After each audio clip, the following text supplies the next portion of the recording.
Nasrin blogger চ্যানেলে সকলকে স্বাগত জানিয়ে আজকের ব্লগটি স্টার্ট করলাম। কাছে এবং দূরে, দেশ ও দেশের বাইরে যে যেখান থেকে বসে আজকে আমার ভিডিওটি দেখতে শুরু করে দিয়েছেন, আশা করছি সকলে অনেক ভালো আছেন, সুস্থ আছেন।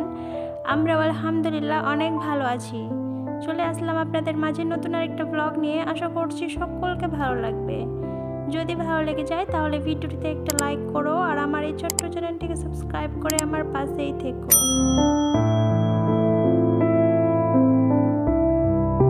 আজকের ব্লগটা আমি সকাল থেকে স্টার্ট করে দিয়েছি। তো এই যে মিষ্টি আলু নিয়ে এসেছিলো, তো মিষ্টি আলুকে আমি সেদ্ধ করব, তার জন্য আমি মিষ্টি আলুগুলোকে ভালো করে পরিষ্কার করে নিয়েছি। তারপরে এই যে কেটে আমি এখন দিয়ে দিচ্ছি প্রেসার কুকারে সেদ্ধ করার জন্য। তো দিয়ে দিলাম প্রেসার কুকারে। এখন একটু জল দিয়ে আমি সেদ্ধ করতে বসিয়ে দিব, আর এইদিকে আমি নাস্তাটাও রেডি করে নিব।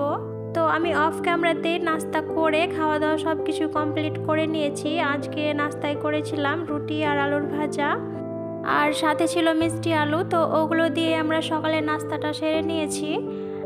ও খাওয়া দাওয়া করে চলে গেছিলো বাজারে, আর এই যে বাজার থেকে নিয়ে আসলো চিকেনের কলিজা আর কচকচে মোচা, এগুলোই নিয়ে আসলো। তো আজকে আমরা এটাই রান্না করব।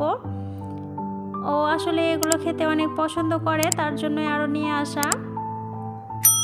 তো আমি কলিজাগুলোকে ভালো করে পরিষ্কার করে নিয়েছি, করে তারপরে চলে আসলাম রান্না করতে।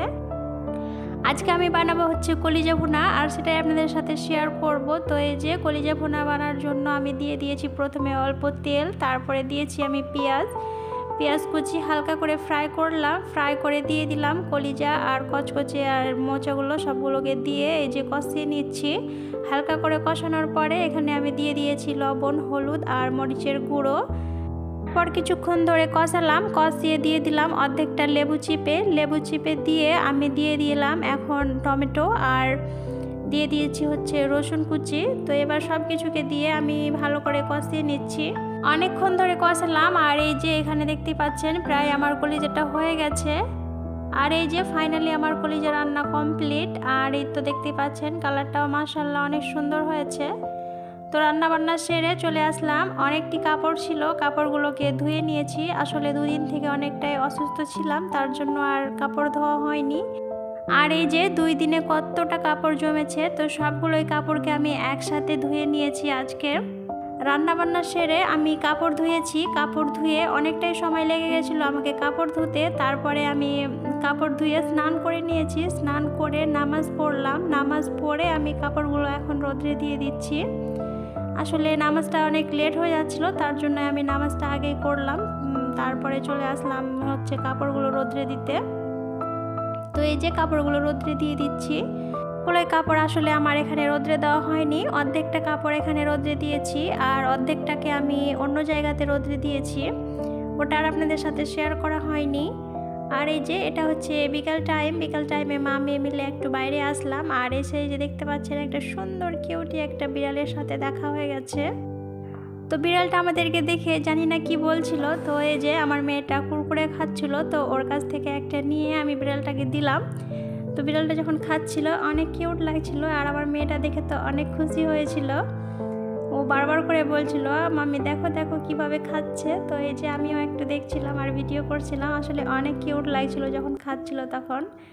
আর ওকে আমি একটু নাড়ার চেষ্টা করছিলাম, তো ও তো আমাকে নাড়তেই দিচ্ছে না, ও দূরে দূরে পালাচ্ছে। অনেক ভালো লাগছে দেখতেই পাচ্ছেন। আর ভিডিও দেখতে তো আপনাদের সাথে একটা কথা বলতেই ভুলে গেছি। এখন পর্যন্ত যারা আমার ভিডিওটির সাথে আছেন একটা লাইক দেননি, প্লিজ একটা লাইক দিয়ে দিবেন, কারণ আপনাদের একটা লাইক আমার ভিডিওটি আরও অসংখ্য মানুষের কাছে পৌঁছে যাবে। তো প্লিজ একটা লাইক দিয়ে দিবেন। আর আমার ভিডিওটি যদি নতুন কোনো আপু ভাই আন্টিরা দেখে থাকেন, ভিডিওর কোথাও কোনো অংশ যদি ভালো লেগে যায়, তো প্লিজ ভিডিওটিতে একটা লাইক দিয়ে আমার এই ছোট্ট চ্যানেলটিকে সাবস্ক্রাইব করে আমার পাশেই থাকবেন। আর যারা এই কাজটি অলরেডি করে দিয়েছেন তাদেরকে জানাই অসংখ্য ধন্যবাদ। আজকের মতো এখানেই বিদায় নিচ্ছি। দেখা হচ্ছে নেক্সট ব্লগে। ততক্ষণের জন্য সবাই ভালো থাকবেন, সুস্থ থাকবেন। আল্লাহ হাফেজ।